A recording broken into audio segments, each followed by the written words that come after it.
Patrícia, esse protagonismo é claro que te traz cobrança, e uma das questões que eu percebi, né, que refletiram entre essa mistura da Patrícia, presidente da OAB, mulher que busca esse espaço de empoderamento, e a Patrícia, advogada, foi o caso envolvendo o Thiago Brenan. Sim. Né? Você foi questionada pelo fato de como uma advogada que prega esse tipo de empoderamento pode defender um homem que hoje recebeu tantas denúncias de violência contra mulheres. Como é que você recebe e avalia essas críticas? Eu fico muito triste, e eu vou te falar, eu fico muito triste, Evandro, não é por mim. Não é por mim mesmo. Eu sou muito resolvida, eu sei o que eu faço, eu sei a minha ética, eu sei que eu defendo tecnicamente, eu sei que eu sou advogada criminalista. Eu fico muito triste por duas coisas que eu prezo muito. Primeiro, pela advocacia criminal. A advocacia criminal, não sei aqui quantos são advogados criminalistas, mas sei que os nossos espectadores também talvez tenham essa visão. É complicado, porque nós o tempo todo somos confundidos com os nossos clientes. Né? Aquilo que a gente chama de criminalização, em sentido amplo, da advocacia. Então, se eu defendo alguém que matou, eu não sou a favor do homicídio. Se eu defendo alguém que está sendo acusado de estupro, que talvez seja culpado, talvez não, porque precisa do devido processo legal, eu não estou defendendo estupro. Se eu estou defendendo alguém que é acusado de sonegação tributária, ou de lavagem de dinheiro, ou de um crime de corrupção, por exemplo, eu não estou defendendo essas práticas, né? Porque todas as pessoas vão precisar de um advogado em algum momento. Exatamente. Então, em primeiro lugar, eu sinto que essa crítica é um ataque a toda a advocacia criminal. É uma crítica muito nociva e me entristece saber que ela parte de alguns advogados, né? Porque eu acho que é uma crítica, digamos, autofágica. É uma crítica que vai contra. Nós já temos, muitas vezes, a sociedade contra nós, né? Nesse sentido. Sim, foram seus pares que se manifestaram. Agora, quando os pares se manifestam dizendo isso, para mim, eles estão contra, são inimigos da própria advocacia. E eu fico mais triste ainda, Evandro, pelas mulheres. Porque entendo que essa é uma crítica que, de alguma forma, expressa mais uma vez um teor machista. E por que eu digo isso? Porque os homens não são, via de regra, criticados pelos casos em que eles atuam. Né? Eu poderia arrolar aqui, até porque são todos grandes advogados e são todos amigos meus, né? O Alberto Zacarias Toron, o Roberto Poggio, o Luciano Santoro, o professor Nassif, enfim, tantos e tantos excelentes advogados que já atuaram em casos polêmicos. Então, o Toron atuou no caso João de Deus, né? O Nassif atuou no caso dos Nardoni. Isso quer dizer que o Toron ele é a favor do abuso sexual, ou que o Nassif ele é a favor de pais que atiram filhos pela janela? É claro que não. E não foram assim julgados, São considerados grandes advogados, advogados de renome, advogados que topam desafios e a vida que segue. Agora, uma mulher, ela parece que passa por uma régua muito mais rigorosa. E aí você vai me dizer, não, Patrícia, mas você deu exemplo de homens que defendem, homens, por exemplo, né, o João de Deus, mas homens também defendem mulheres. Então, por exemplo, tem um grande amigo meu que é o advogado homem da Elise Matsunaga, que matou o marido. Eu tenho um grande amigo homem que é advogado da Flor de Lis, que também é acusado de um crime. Quer dizer, um homem pode defender outro homem e pode defender uma mulher acusada de crime contra homem. Não há nenhum problema. Não vi os amigos deles dizendo, mas que absurdo, você está defendendo uma mulher que matou o marido, ou você está contra, então, o direito dos homens à vida. Não, eles não são julgados por essa régua. Mas uma mulher, ela passa por todo... Então, em que casos eu poderia atuar? Eu poderia atuar num caso, eu sendo mãe.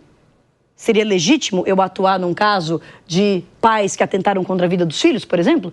Ou eu também seria julgada, porque afinal de contas, eu como mãe, eu não estou concordando com aquilo. Então, eu fico triste, porque acho que isso é uma falta de compreensão do que é advocacia criminal, de que nós defendemos o direito de defesa de forma técnica. Eu acho que o que é importante é que se defenda qualquer caso de forma técnica, ética, dentro das 4 linhas, dentro do Código de Processo Penal. A partir daí, acabou a opção de cada advogado e de cada advogada de defender o caso que ele escolher, por qualquer razão, porque ele acredita na inocência, porque ele entende que há falhas técnicas, porque ele entende que o processo é viciado, por qualquer que seja, isso é uma questão de foro íntimo. Né? Eu não pergunto para um advogado, mas por que você resolveu defender esse monstro? Não questiono. Ele está defendendo, ele não se confunde com o cliente dele. Então, eu até acho que esse é um momento, né, para mim, triste, de certa forma, mas que eu acho que é bom para que a gente torne público esse debate sobre a importância da advocacia criminal, sobre o respeito que tem que ter os advogados criminalistas e as advogadas, principalmente, que acho que podem defender. Algumas me falam, a sua pauta é a da mulher, sem dúvida, e continuará sendo, mas, sobretudo, uma vez que eu sou a presidente da Ordem dos Advogados, é da mulher advogada. Da mulher advogada. E o lugar da mulher advogada é onde ela quiser.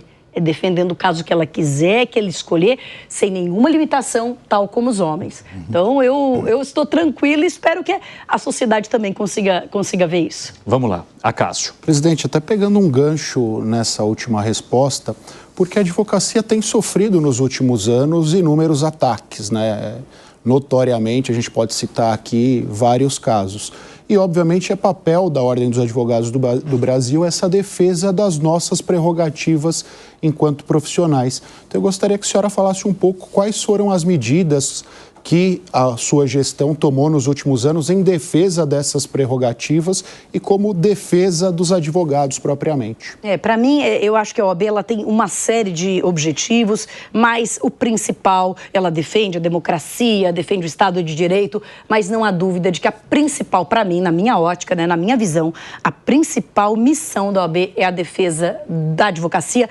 E quando eu digo isso, não é uma defesa corporativa, no sentido de passar pano para maus feitos, muito pelo contrário, nós temos o nosso Tribunal de Ética que pune severamente os advogados que se desviam do caminho correto. Mas a defesa das nossas prerrogativas, o que são prerrogativas? São todas as condições que permitem o livre exercício profissional. Prerrogativa é isso. É aquilo que está na lei e que garante o meu livre exercício profissional. Então, dando aqui um exemplo, né? Se eu sou contratada por alguém para atuar num inquérito policial, né? Digamos que o Acácio esteja sendo investigado. Deus me livre, Acácio. Você é um homem absolutamente acima de tudo, de qualquer suspeita. Mas digamos que o Acácio esteja sendo investigado num inquérito policial. E eu vou à delegacia e peço ao delegado para ver. Eu quero ver qual é o crime, quem que acusou, se tem testemunha, o que acontece. E o delegado não me deixa ver o inquérito policial e exige que você seja interrogado ali sem que eu tenha acesso aos autos do inquérito policial, ele viola uma prerrogativa minha, não é? Porque é prerrogativa do advogado, está lá no estatuto da OAB, ter acesso ao inquérito policial, mas na verdade ele viola um direito seu. Porque eu não estou ali defendendo nada em causa própria, não é? Eu estou ali postulando um direito alheio. Então, a prerrogativa do advogado é a garantia de que o cidadão vai conseguir ter ali a sua voz ouvida, ter a sua opinião considerada, etc. Então, para mim, defesa de prerrogativa é também defesa do Estado democrático de direito. Né? Só fazendo uma breve digressão, não tem nada a ver com a OAB estadual, tem a ver com a OAB nacional, mas a gente, nos casos, não quero politizar, pelo amor de Deus, o debate aqui, mas os casos envolvendo 8 de janeiro, etc., nós vimos advogados tendo cerceado o seu direito de defesa, sem conseguir entender por que o cliente estava preso, sem conseguir ter acesso ao auto da prisão, né, para conseguir combatê-la. Né? E isso é, para mim, deletério para o Estado de Direito. Então, para mim, era uma necessidade, era uma coisa básica mesmo, defender prerrogativas. Como é que a gente faz isso? Em primeiro lugar, aprimorando o nosso sistema de prerrogativas. Né? O nosso sistema de prerrogativas era um sistema que, como praticamente tudo, do ponto de vista da gestão interna da ordem, era analógico. Então, a pessoa, você tinha uma violação de prerrogativa, você tinha que fazer em papel, em 3 vias, ia lá, protocolava, ia num malote, chegava para a nossa Comissão de Prerrogativas prestar assistência. Nós implantamos um programa chamado Tolerância Zero e Reação Imediata. O que é esse programa Tolerância Zero e Reação Imediata na defesa das prerrogativas? Primeiro, tolerância zero significa que nós não devemos normalizar violação de prerrogativa. Né? Às vezes a gente vê, eu me lembro que teve um caso, só para ilustrar, né, do que eu chamo de tolerância zero. Teve um caso em que, numa audiência, o juiz chamou o advogado de moleque. Falou, mas você não seja moleque. E isso foi parar na nossa Comissão de Prerrogativas. E quando chegou na nossa Comissão de Prerrogativas, eu fiquei sabendo do caso porque o menino me contactou pelo Instagram e eu falei, acione a Comissão de Prerrogativas. Quando chegou na Comissão de Prerrogativas, houve ali um debate, Puxa, mas isso é grave? Eu falei, é gravíssimo. Porque se fosse ele, o advogado, a chamar o juiz de moleque, ele saía preso. Ele saía preso, ponto. Ele saía por desacato. Então, a gente não pode normalizar, né? A política de tolerância zero, é claro, tudo respeitando o devido processo legal, significa merecemos respeito. Temos que ser tratados com respeito, ponto. E a reação imediata significa que a gente tem que atuar de forma pronta, de forma imediata. E quando eu peguei a gestão da ordem, nós estávamos cumprindo processos de desagravo, né? Desagravo é um processo interno que nós fazemos na OAB quando o advogado ele é aviltado na sua prerrogativa. Nós estávamos cumprindo processos de desagravo de 7 anos atrás. Gente, o advogado já cansou de esperar, ele não quer mais aquilo. A gente agora na gestão está fazendo desagravos de violações acontecidas no mesmo ano. Então aconteceu a violação, a gente faz o processo de desagravo rapidamente, respeitado o devido processo legal, mas no mesmo ano. Como é que a gente conseguiu isso? Informatizando tudo. Hoje, todo o procedimento de prerrogativas ele é informatizado. Acontece um problema, a gente vê muito problema postado nas redes sociais, né? A gente vê direto, né? Tem um bate-boca ali, tem uma questão, aquilo sobe na rede social. No mesmo momento que o advogado sobe na rede social, ele já pode acessar um formulário no site da OAB São Paulo, no qual ele pode fazer upload de vídeo, de áudio, colocando aquela violação de prerrogativa e aquilo já é rapidamente encaminhado para dar uma solução, né? Então, o que eu sinto é que a advocacia, ela precisa se sentir segura, precisa se sentir amparada. A gente teve um caso recente, que eu reputo da maior gravidade, acontecido aqui em Vargem Paulista, em que uma advogada ela foi impedida de acompanhar o júri junto com o seu cliente, foi inclusive aplicada a ela uma multa por litigância de má-fé e nós imediatamente fomos assisti-la naquele momento em que o júri estava acontecendo, porque se isso não acontece, o advogado fica ali com medo. Ele, dentro do cenário da justiça, o advogado é o único que não tem cargo. Não é isso? O juiz ele tem um cargo que ele dá ali um poder, o promotor, o delegado, o advogado não. Então, se o advogado não tem confiança na OAB, que a OAB está lá para assisti-lo, nós vamos agora entrar com mandato de segurança para derrubar essa multa, que é totalmente arbitrária, mas se o advogado não tem essa segurança, ele fica tolhido, ele fica manietado na sua atuação. Então, prerrogativas é uma super prioridade para a gente e a gente acha que tem que ser daqui para mais, né? Tem que ter o botão do pânico da advocacia, porque eu, como advogada criminalista, Laura, já sofri na hora, assim. Você está numa delegacia, você às vezes é intimidada até fisicamente como advogada, né? Pessoa do sexo feminino, menos de 1,5 m, né, 1,5 m, né? Eu já senti medo físico. Então, eu quero um botão do pânico para falar prerrogativas aqui agora.